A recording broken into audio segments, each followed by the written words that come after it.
Baik, Assalamualaikum warahmatullahi wabarakatuh. Kali ini kita akan membahas tentang teknik parafrase ya. Jadi bagaimana kita bisa melakukan parafrase. Nah, parafrase itu apa sih? Jadi menurut Kamus Oxford Advanced Linear Dictionary, parafrase itu merupakan cara mengekspresikan apa yang telah ditulis dan dikatakan oleh orang lain dengan menggunakan kata-kata yang berbeda agar membuatnya lebih mudah dimengerti. Jadi pada saat kita menulis penulisan ilmiah, baik itu kayak membuat laporan ilmiah ataupun skripsi, agar tidak utamanya agar menghindari plagiarisme, kita perlu untuk melakukan parafrase ya, supaya berbeda dari sumber aslinya, tetapi tetap mencantumkan sumbernya. Nah, parafrase lebih baik dibandingkan dengan mengutip informasi dari sebuah paragraf atau tulisan yang kurang menonjol. Kemudian, parafrase ini juga membantu penulis untuk mengontrol melakukan kutipan yang terlalu sering. Kutipan ini maksudnya kutipan langsung gitu. Kan kalau nggak dibilang plagiat, itu kita melakukan kutipan langsung, kemudian di kutipan ada tanda petik ya, di depan dan belakang. Tapi kan nggak mungkin seluruh tulisan ilmiah kita, misalnya skripsi kita melakukan kutipan langsung semuanya, kan nggak mungkin. Nah, caranya supaya tidak terlalu sering melakukan kutipan langsung, kita ini melakukan parafrase.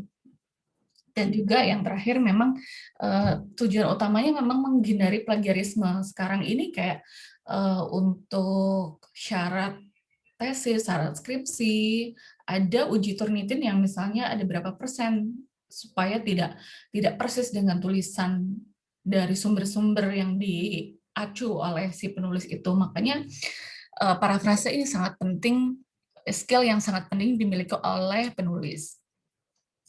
Nah, ini parafrase di new style dari teknik menulis agar terhindar dari plagiarisme saat menulis buku atau karya ilmiah. Kemudian ada 3 cara sebenarnya untuk mengutip secara tidak langsung ya, bisa ada 3 macam, ada membuat parafrase, kemudian menyusun dan meringkas kesimpulan. Jadi kalau simpulan mungkin kayak lebih ke arah sintesis analisis dari beberapa sumber kemudian kita gabung ya. Kalau parafrase itu lebih sekedar merubah kalimat tetapi dengan kalimat kita sendiri tapi maksudnya sama. Tapi kalau kayak membuat simpulan, kayak sintesis analisis itu kayak kita baca beberapa sumber kemudian kita ramu sendiri dengan kata-kata kita sendiri tapi tetap mencantumkan sumber. Kalau yang itu lebih tahap yang lebih advance lagi gitu. Jadi memang perlu effort yang lebih lebih lagi ketika kita melakukan membuat sintesis analisis ataupun ringkasan. Jadi memang dari ketiga cara tersebut terdapat cara pengutipan yang memerlukan keahlian atau skill yang berbeda-beda. Nah, gimana sih cara kita melakukan parafrase? Nah, bisa, ada langkah-langkah ya, ada beberapa langkah-langkah yang direkomendasikan. Misalnya yang pertama adalah bacalah kembali sumber teks sampai Anda memahami benar teks tersebut. Jadi baca dulu, pastikan, mengerti apa yang dimaksud oleh teks tersebut. Kemudian singkirkan, teks asli naskah tersebut dan tuliskan ulang gagasan dalam teks tersebut dalam kertas. Buatlah daftar beberapa kata di bawah parafrase tersebut untuk mengingatkan Anda kayak kalimat-kalimat kunci, kata-kata kunci yang harus ada gitu. Misalnya walaupun kalian merubah susunannya, tetapi kayak kalimat-kalimat kunci harus ada supaya tidak merubah maksud gitu ya. Kemudian bandingkan tulisan Anda dengan naskah aslinya untuk mengecek kembali apakah semua gagasan, terutama gagasan yang penting telah tercantum dalam hasil tersebut gitu ya. Setelah kita nulis parafrasenya, kita cek lagi gitu. Apakah misalnya nggak semua detail-detail ada nggak masalah gitu, tapi gagasan penting itu harus muncul di dalam hasil dari parafrase kita. Kemudian gunakan tanda petik ganda untuk mengidentifikasikan istilah-istilah khusus, terminologi, atau frase yang dipinjam dari naskah asli, dan yang Anda ambil persis dengan naskah yang asli. Jadi kalau kalau memang ngambil dari naskah asli persis, memang harus menggunakan tanda petik ganda, jadi kutipan langsung. Kemudian tuliskan sumber pada kertas catatan Anda sehingga mempermudah Anda menuliskan sumber pustaka atau referensi. Karena jangan lupa bahwa walaupun kita sudah melakukan parafrase, tetap saja kita harus mencantumkan sumbernya gitu ya. Ini adalah beberapa langkah-langkah yang direkomendasikan gitu. Memang ini perlu latihan gitu. Kemudian ini yang lebih singkat lagi, sama aja sih sebenarnya, pahami konsep dan dasar tulisan kayak tadi. Yang pertama, harus paham dulu apa isinya. Memperkaya kosakata dan istilah. Ini sebenarnya bagus banget ya ketika orang itu sudah punya kosakata dan istilah yang kaya gitu, nggak bingung ini mau dirubah jadi kayak apa ya kalimatnya gitu. Kalau kita punya kosakata dan istilah yang kaya, jadi kita bisa menceritakan kembali pakai gaya bahasamu sendiri. Tetapi jangan lupa ini tulisan ilmiah, jadi gaya bahasanya tetap tulisan ilmiah. Nah, untuk memperkaya kosakata dan istilah ini memang perlu kayak banyak baca ya. Makanya kalau kita banyak baca pasti kemampuan tulis kita akan meningkat gitu. Karena secara bawah sadar lebih lebih apa ya? Lebih gampang gitu kalau mau kadang stuck gitu, mau dibikin apa ya ini ya biar beda gitu. Tapi kalau sudah biasa baca, oh biasanya dibikin kayak gini nih akan lebih bagus, lebih enak gitu. Atau jadi secara kosakata tuh kaya dengan dirubah-rubah menggunakan bahasa yang lain gitu. Kemudian bandingkan parafrase Anda dengan kutipan asli. Nah, ini yang tadi itu ya. Jadi pastikan idenya sama walaupun kata-katanya berbeda.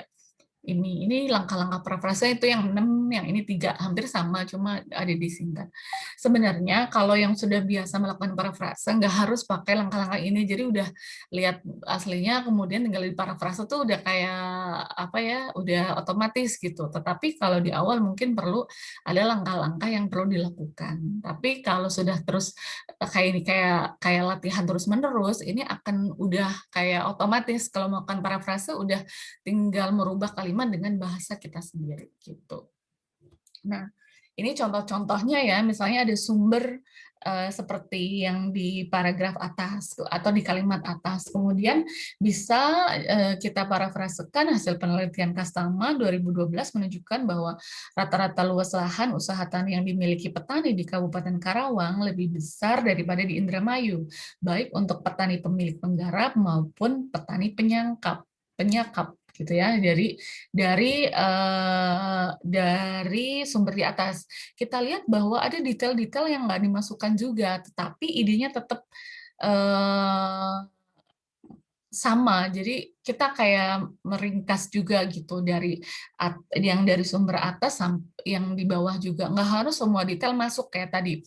Prinsipnya adalah ide utamanya harus ada gitu. Nggak perlu semua detail masuk gitu. Nah, ini contoh parafrase yang bisa dilakukan seperti ini dengan merubah susunan, menggunakan kalimat sendiri, idenya tetap sama gitu. Idenya tetap tertangkap walaupun detail-detail khusus nggak perlu juga nggak apa-apa gitu. Ini juga kami belum memahami semua cara di mana bahan kimia otak terkait dengan emosi dan pikiran, tetapi poin pentingnya adalah bahwa keadaan pikiran kita memiliki efek langsung pada keadaan tubuh kita. Nah, bisa parafrase Siegel tahun 1986 menulis bahwa meskipun hubungan antara kimia otak dan pikiran serta perasaan tidak sepenuhnya dipahami, kita tahu bahwa keadaan psikologis kita mempengaruhi keadaan fisik kita. Atau parafrase yang kedua yang ada di sebelah kanan, kita juga bisa melakukan berbagai macam parafrase tergantung cara kita untuk merubah ya. Jadi Siegel menulis bahwa hubungan antara zat kimia di otak dan pikiran serta perasaan hanya dipahami sebagian. Dia melanjutkan dengan mengatakan bagaimanapun satu hal yang jelas, kondisi mental kita mempengaruhi kondisi tubuh kita. Gitu. Kemudian ada juga, misalnya ini ada sebuah kejutan di bidang reality maya atau virtual reality terjadi pada tahun 1961 dengan kemunculan sensoramanya Helig. Itu. Kemudian kita bisa parafrasekan menjadi hasil karya Helig yang dikenal dengan nama sensorama membawa perubahan yang signifikan dalam sejarah reality maya. Gitu. Jadi ada kata perubahan yang signifikan. Bisa jadi kayak sebuah kejutan. Itu bisa dengan kosakata ini salah satu contoh dengan merubah kosakata. Jadi perubahan yang signifikan gitu.